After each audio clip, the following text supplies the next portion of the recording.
everybody, welcome to my Daily Dose with Tim. Today is Season 2, Episode 4. Thank you so much to all of you who have been joining me ever since Season 1, and now we're in Season 2. And I love your comments, I love your engagements, and most importantly, I love all the questions and the feedback that you've given me because you're really kind of telling me what you're looking for. So this is what I'm sharing with you. And at the same time, a lot of you guys who have been following me over the last few days now, you're noticing that I'm becoming a bit more hard-hitting. And some of you guys are joking that you like it. Some of you are saying that I'm kind of getting a little too brutally honest. And you know what? I kind of wrestle with that for a long time. And at the same time though, you know what? I actually really like it in the sense that I feel like I am finally finding my voice in terms of telling the truth and my real experiences for being an investor for the last decade plus now at this point.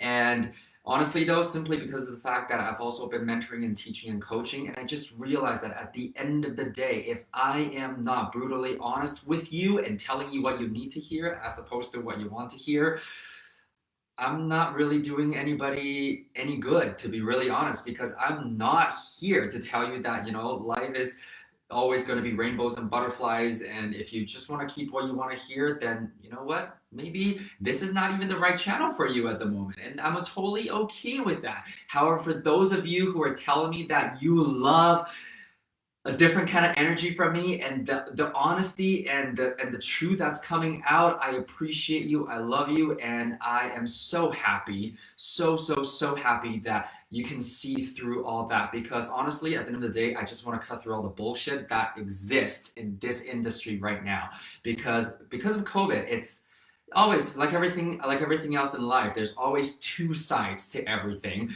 and there's a lot of people out there offering, trainings and knowledge and information. At the end of the day, you got to decide for yourself what is true education and who's just kind of out there to give you information and tell you what you need to hear to get you in the door. Because at the end of the day, what I'm here for is to create long-lasting results and true life transformations when you actually get this. So, up to you. However, for those of you who have been sharing, liking, commenting, I love you, I love you, I love you. Thank you so much. So today, it's already episode 4 for the week, and it's going by so quickly right now.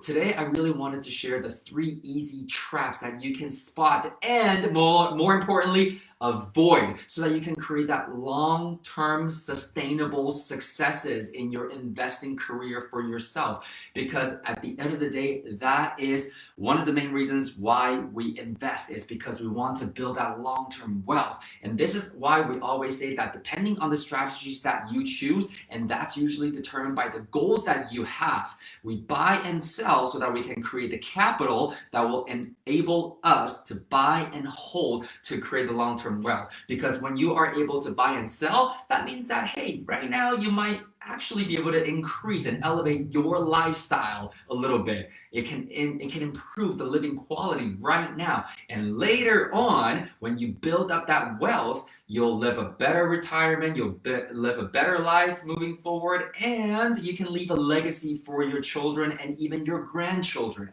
as well. So the first thing that I want to touch on today, number 1, is you need to stop doing what we would call buy, rent, and pray. Because a lot of the times, people, when they come into the real estate investing industry, it seems like they lose all common sense. So here's an example for you. If I were to come to you today and I were to share a business idea with you, and then after that, you ask me, is it going to be making money at the end of every single month? And I said, yeah, maybe, I am not quite sure. However, you know what? I think based on everything that's happening in the marketplace, it's gonna be a good opportunity. It's got lots and lots of great potentials.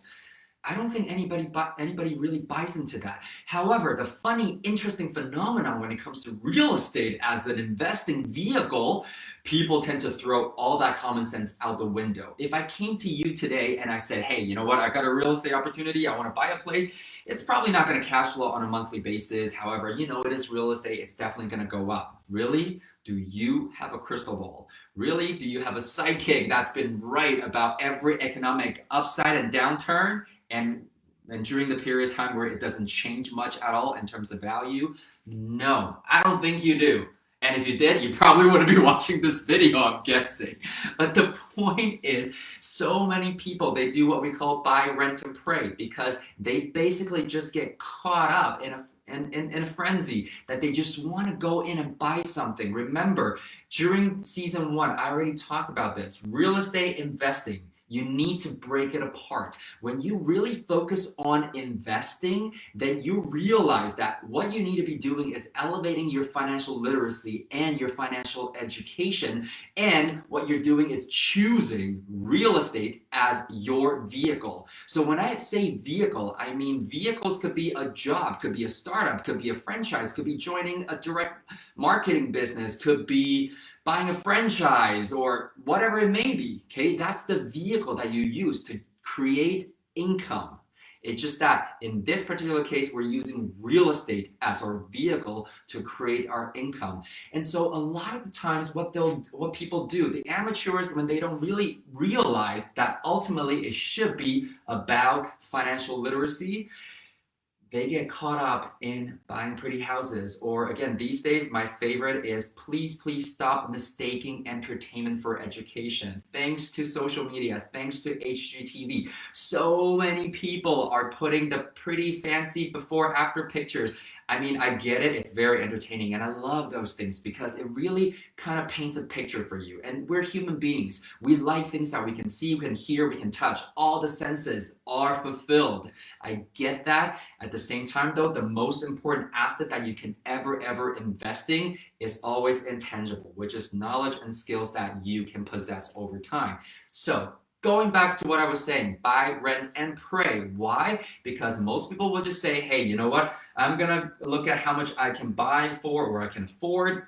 I'm gonna go buy a property, and usually it's probably gonna be my home market. So what that means is if you're in the Vancouver market or the Toronto market or the LA market, Seattle, New York, Chicago, Hong Kong, Melbourne, Sydney, you're probably a bit SOL, or okay, well, London, I forgot about my UK friends over there. So you're probably a little SOL because the numbers are just not going to work. And yet you're gonna be telling yourself, you know what, I'm in a really good market. The market usually just go up anyway. And so when I buy my property, I just really need to make sure that I find a good tenant. And I pray that I will find a good tenant who will always pay on time, who does not trash my property, and that the property that I've bought does not give me too many issues. And I'm gonna be okay taking losses on a monthly basis as long as I can actually hold out.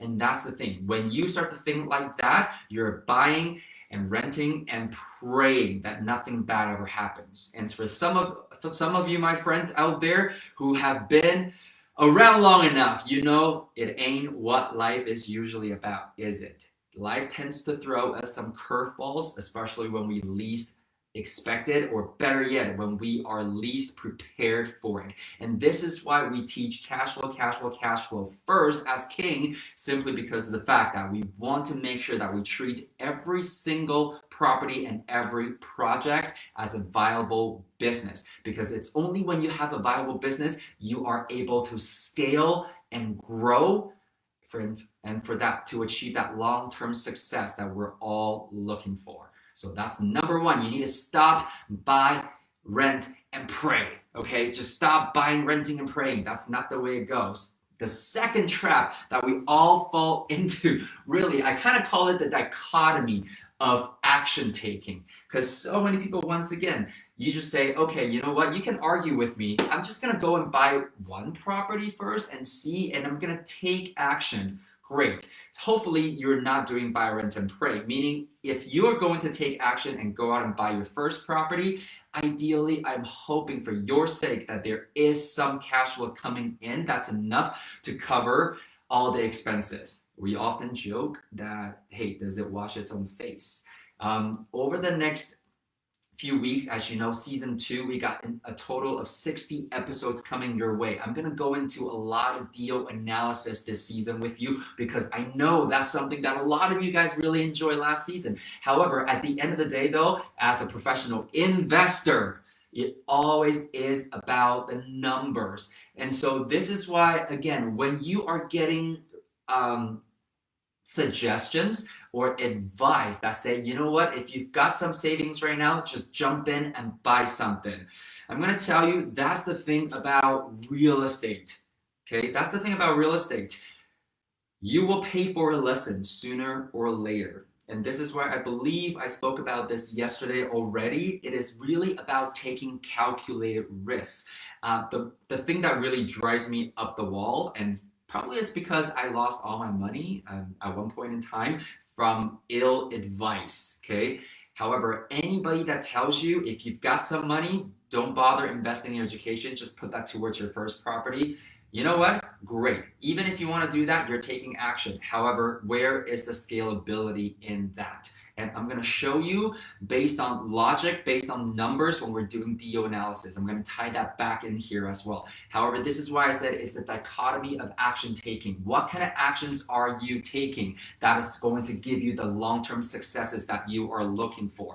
Once again, like the same school of thinking of, say, Robert Kiyosaki, we're all about financial education, because it's when you have the right tools and right skills and right knowledge here, you can make almost every situation work. Why? Because the way we learn and the way we teach and the way we operate, it doesn't matter which role, which hat you're putting on right now, is to allow you to be able to make money and spot opportunities and even create opportunities so that you can make money whether or not the market is going up, going down, or going sideways, okay? And so the dichotomy of action taking, just really ask yourself truthfully, because if you tell people you're gonna be a mechanic without going to school, I know a lot of you guys probably had known people that kind of learn it that way. However, they will always tell you that they learn it the hard way. There's a lot of shortcuts, and they're probably more than happy to share with you and teach you on how you can speed up that learning curve and speed up that learning process so that you don't get injured, you don't get hurt, you don't get to make the mistakes that they did. It's the same idea. And I used this example already. You don't just go to a weekend class and learn how to bake a loaf of bread. Fine, I'll give you making croissants and call yourself a chef, right? You don't just learn how to connect pipes or play with gas lines and then all of a sudden call yourself a gas fitter or a plumber. You have to go through proper training so that you are able to deal with all kinds of different scenarios and opportunities in this particular case that are going to come up.